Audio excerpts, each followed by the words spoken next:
Mesmo após a decretação da prisão de Alexandre Ramagem, a Câmara segue avaliando a situação do deputado. Isabel Mega, volta para cá, vamos conversar mais um pouco. Que tipo de avaliações são feitas?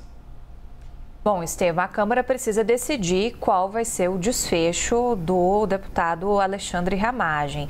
Esse ato que você vinha comentando sobre a proibição na prática de que parlamentares que não estão em missão oficial possam participar de votações pelo sistema virtual da Câmara dos Deputados, chamado Infoleg, está claro, diretamente relacionado com a situação do Alexandre Ramagem. Vem na esteira da decisão da execução da pena de Alexandre Ramagem.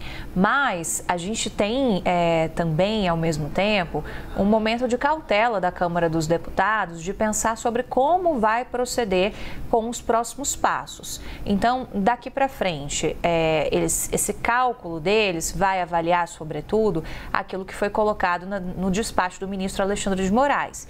Ele diz o seguinte: oficie-se a presidência da Câmara dos Deputados sobre a perda do mandato parlamentar, o qual deverá ser declarada pela mesa da Câmara dos Deputados. Aqui, o Moraes está dizendo que a própria mesa pode decidir, não precisaria de uma votação, de um referendo do plenário da Câmara dos Deputados. Então, eles, neste momento, estão tentando entender o passo a passo, foi o que me pontuaram, jurídico, para proceder de acordo com aquilo que veio de determinação do Supremo Tribunal Federal. É claro que a gente tem uma expectativa também que, mesmo que a Câmara não faça nada, em determinado momento, o Ramagem, que está ausente pelo menos desde setembro, segundo todas as apurações que a gente tem, depois da revelação do Platô, esse portal jornalístico que flagrou Ramagem em Miami, ele, em algum momento, não vai mais conseguir votar a partir desse ato que a gente estava comentando, e aí ele vai acumulando essas faltas. Quando ele atingir aquela tolerância máxima de faltas, ele já pode ter a perda automática. Isso aconteceu, por exemplo, com o Chiquinho Brazão. Então, não teve votação no plenário da Câmara dos Deputados. O Chiquinho simplesmente atingiu a cota e a Câmara decretou a perda. Esse pode ser um caminho, mas ainda não quer dizer que é essa a decisão tomada, de deixar passar, até porque isso, a gente já está no final do ano, se esticaria para 2026. O mesmo cenário que é esperado de resolução sobre o mandato, por exemplo, de Eduardo Bolsonaro. Só lá para 2026, se você for considerar esse total de faltas.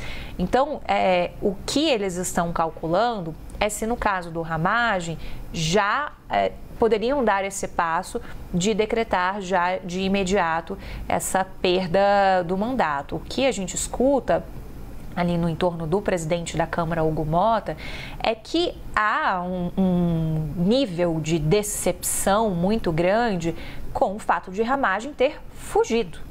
Não tem outra palavra para se referir à situação dele. Ele fugiu, foi uma saída clandestina. Então, nesse sentido, talvez pesem isso também para tomar a decisão do próximo passo, que vai repercutir também em corte de salário, corte de benefícios e por aí vai. Mas é sempre importante a gente pontuar também que, quando se trata da situação de um parlamentar, tem sempre preocupação com precedentes que são gerados em outras situações futuras. Então, isso tudo é muito calculado e muito provavelmente é por isso que a gente ainda não teve uma sinalização muito clara sobre qual vai ser a postura da Câmara, ainda não teve uma determinação imediata de perda do mandato do Alexandre Ramagem, que, até onde se sabe, segue nos Estados Unidos e foi para lá justamente para evitar uma prisão.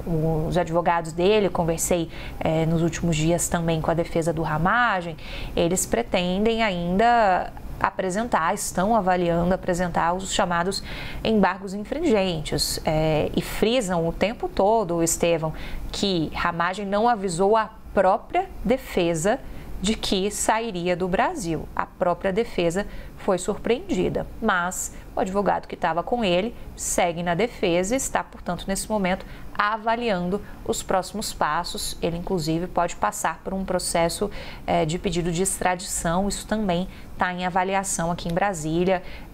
Pode ser que a gente tenha alguma novidade sobre isso do Supremo ou da Polícia Federal. Essa é a Isabel Mega com a apuração aqui do Novo Dia.